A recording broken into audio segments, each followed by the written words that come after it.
The first time I ever drove in the UK was in Scotland. I was visiting my husband Matt for 2 weeks while we were spending our first 18 months of marriage apart, him at his new job in the UK, and me still finishing my degree in the US. After getting off the train in Inverness, Matt and I picked up our car at the rental agency, and not only did I suddenly have to drive on the left, which was new to me, but I hit three roundabouts right away, which were also new to me. I was so grateful that I was driving in and around such a small town so I didn't have to contend with busy highways or many other cars, but it was incredibly nerve wracking. Several months later, I moved to the UK to join Matt there. Since I was now on a spousal visa and no longer a tourist, I had 1 year to get a license before I would no longer be allowed to rent a car. One of my friends told me to make sure I got driving lessons there. While I'd been driving for 15 years already, the pass rate for the comprehensive driving test in the UK, which is comprised of written, video game, and practical driving sections, is about 50%. Plus, a lot of rental cars are stick shifts, and while I already knew how to drive stick, you can't get a license to drive stick unless you pass the test in one. I got connected with Moss, my driving instructor, who corrected some of the things I'd been taught to do wrong, was impressed by the parallel parking skills I'd gained as a student without off street parking in Ann Arbor and Chicago, and took me to a complex series of roundabouts to practice entering and exiting over and over and over again. He explained that there are four ways to fail the practical test immediately: crashing in any way, hitting the curb, speeding, or falling backward on a hill start. Common issue with stick shifts. I would also have to complete one of three random maneuvers selected by my examiner: parallel parking, backing into a parking spot in one motion, or an emergency stop. I did fine on my written and video game exams. Moss accompanied me to my practical driving test and assured me I'd be okay. I was prepared. Right off the bat, my examiner selected my maneuver. I would have to back into a parking spot in one motion. I did it smoothly and then progressed onward. As I drove for the next 25 or so minutes with my examiner next to me, I was extra cautious about lights, stops, and making sure I was definitely staying under the speed limit. I noticed that my examiner was writing on his clipboard, but he said not to worry about it. I managed to pass, but those notes he was making were the 11 out of 15 possible negative marks I'd gotten before I would have failed. All of them were for being too cautious, most of them for stopping at yellow lights. My examiner said it was important to go through those lights so as not to hold up traffic. But now I had my hard won UK license and I was proud of it. Over the next several years, whenever we rented cars, I noticed how I had become a much better driver by preparing for and taking that test. I also noticed that since the drivers around me were held to a higher standard, it just felt safer to drive there. It was always a rude awakening to come back to the US and drive here, not only because my brain had to switch to the other side of the road, but also because the drivers around me were frequently more reckless or inattentive and not nearly as well prepared to be on the road. Students prepping for and taking midterms right now know all too well how much tests can increase anxiety. But those same tests and the prep we do for them make us better at what we do. Tests are important. Without them, how do we know we're ready? How do you know you know? If you're not confident enough to declare your answer, at least give it a try. How can you know which way is forward?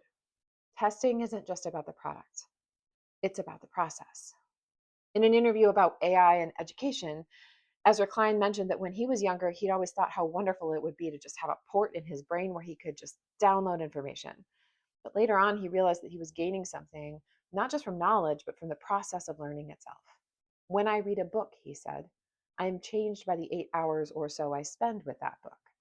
It's not just the product, it's the process. When Jesus was led into the wilderness, he was being prepared for what was coming. This story is told in the three synoptic gospels: Matthew, Mark, and Luke.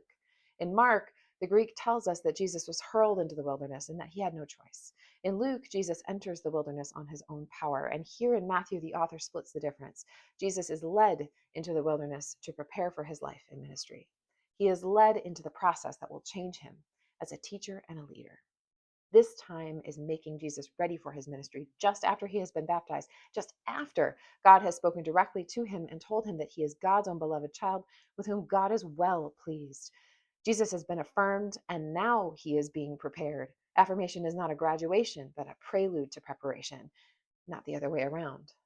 Perhaps this knowledge might have made Jesus a little eager to prove himself. The devil knows what Jesus knows, that he is special. Katherine Johnston argues that we should translate the text, given that you are the Son of God, rather than if. The devil isn't asking Jesus to prove himself, but to use the power they both know he possesses in order to benefit his own ego. The temptation in the wilderness was for Jesus to choose to use his power not for love, but for personal gain. Given that you are the Son of God, the devil says, turn these stones into loaves of bread. Throw yourself down and let the angels catch you. Take the power of the kingdoms for yourself. You and I both know you are powerful enough. All you have to do is say the word.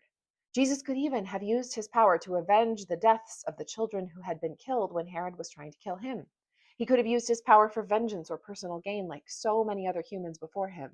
But if Jesus had misused his power in this way, he would have failed the test, like so many other humans before him. If Jesus had stepped into the power of the world, he would have missed the power of the infinite. Jesus knew that his power was not just for himself, it was a gift for the whole world.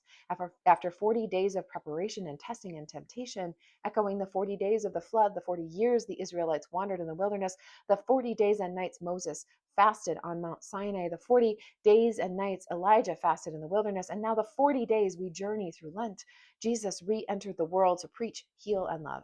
After 40 days of preparation and testing and temptation, Jesus re entered the world to conquer death itself through his journey to the cross and the power of the resurrection. Often, our tests are conceived for us to prove that we have power of knowledge or skill. For Jesus, his tests were conceived to prove that he could handle the power that he already knew he had. And he passed, not because he showed off, but because he didn't. Because he remained focused on the central notion that his power was not for him, but for others. Instead of choosing to turn stones into bread to meet his own needs, Jesus feeds thousands of people with a few loaves of bread and some fish. Instead of throwing himself from the pinnacle of the temple, Jesus endures his journey to the cross and trusts that God will be with him, even in his death on Calvary. Instead of accepting the powers of the world, Jesus offers the kingdom of heaven for all who follow in his paths of righteousness. Toni Morrison wrote, if you have some power, then your job is to empower somebody else. In the midst of our own testing and temptations and trials, how do we use our own power to energize others for the sake of God's world? Especially right now, we can feel like the world is moving in ways we can't control. How do we acknowledge and live into the power we do possess and use it responsibly? How do we use our power not for ourselves or to merely make ourselves feel better or more powerful, but for others? How do we live out our lives through the power of God's love? Our life of discipleship demands not only the knowledge that we are loved and claimed by God, but how that knowledge motivates us to change and impact the world around us. We don't get an instantaneous transformation, but rather we are transformed over the course of our lives by the time we spend as Jesus' disciples. A few more words from Katherine Johnston. Jesus withstood temptation because his love for us was greater than his earthly desire. If our love for God reflects this strength, then we can withstand anything that threatens to stand between us and God's love. Secure in the knowledge that we are beloved, may we be inspired to use the gifts, skills, and power God has given us to meet the world around us in love. Amen.